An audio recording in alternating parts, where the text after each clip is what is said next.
যে প্রকাশ, সেক্ষেত্রে কিন্তু এখন আপনি দেখবেন সবার হাতে স্মার্টফোন,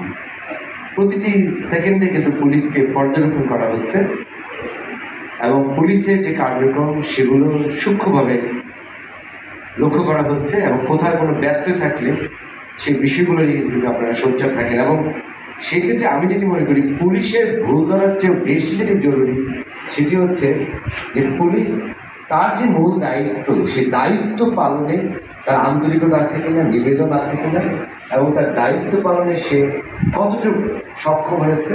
বা কতটুকু তার প্রচেষ্টা আছে। অনেক সময় প্রচেষ্টা থাকার পরেও একটি কাজ আমরা হয়তো সফল নাও হতে পারি, কিন্তু তার আন্তরিকতা আছে, তার প্রচেষ্টা আছে কিনা, তার নিবেদন আছে কিনা। এবং এখানে বগুড়ায় যখন একজন পুলিশ সুপার আসবেন, তিনি বগুড়াবাসীর হয়ে তিনি বগুড়াবাসীর চাহিদা অনুভব করতে পারেন কিনা, এটি কিন্তু সবচেয়ে বড় আমি মনে করি যে পর্যালোচনার বিষয় হওয়া উচিত। আমি প্রথম থেকেই যে কাজটি করার চেষ্টা করেছি, এখানে যদিও দুর্নীতির কথা এসছে, অনেক ধরনের অভিযোগ আসছে, এবং প্রথম যে আমার যে অঙ্গীকার যেটি ছিল, আপনাদের চোখ কিন্তু অনেক, আপনাদের দেখার চোখ অনেক, সেটি হচ্ছে প্রথমেই আমার প্রয়াসটি ছিল পুলিশ সুপারের কার্যালয় বগুড়াকে এটিকে সম্পূর্ণভাবে দুর্নীতি মুক্ত করা।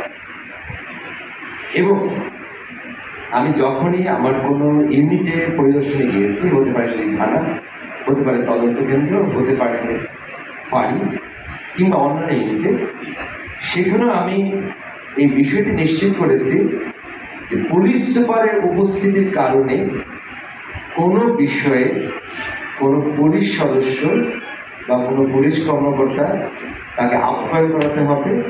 তার জন্য ফুল রাখতে হবে, বা এই যে বিষয়গুলো থাকে সেগুলো সম্পূর্ণ আমি নিবৃত্ত করেছি। এবং আপনারা বলতে দেখতে পারেন আমি কিন্তু সর্বোচ্চ চেষ্টা করেছি আমার কোনো পুলিশ সদস্য যাতে কাউকে না বলতে পারে যে না, পুলিশ সুপার মহোদয় কার্যক্রমের কারণে কিন্তু আমরা বিভিন্নভাবে দুর্নীতি করতে আমাদের বাধ্য হতে হয়েছে। এবং যেটি আমাদের যে অত্যন্ত ধন্যবাদ জানাই আপনাদেরকে যে আপনারা আমাদের যে মনোমুগ্ধকর ইফতার মাহফিল আয়োজনকে কিন্তু আপনারা বলেছেন, এবং এই আয়োজনের ক্ষেত্রে কিন্তু আমাদের পুলিশ সদস্য যারা, তাদের মধ্যে কিন্তু একটা ধারণা ছিল যে পুলিশ সুপার মহোদয় বোধহয় তাদের উপর অনেক কিছু চাপিয়ে দিতে। কিন্তু আমি আমার যারা ব্যক্তিগত শুভানুদ্দায়ী যারা আছেন, যারা ঢাকায় অবস্থান করেন, তারা কিন্তু আমার এই ধরনের মানবিক কার্যক্রমে তারা প্রত্যক্ষ সহায়তা। এবং করোনাতেও আমি ঢাকায় অবস্থান করার সময় হাজার হাজার যারা হাত পাততে পারেন না তাদের কাছে আমি ত্রাণ সহায়তা পৌঁছে দিয়েছি। সেসব ক্ষেত্রে কিন্তু শুভানুদ্দায়ী যারা আছেন তারা কিন্তু প্রত্যক্ষ সহায়তা করেছে। তো সেই জন্য আমি যে প্রথম যে অঙ্গীকার করেছিলাম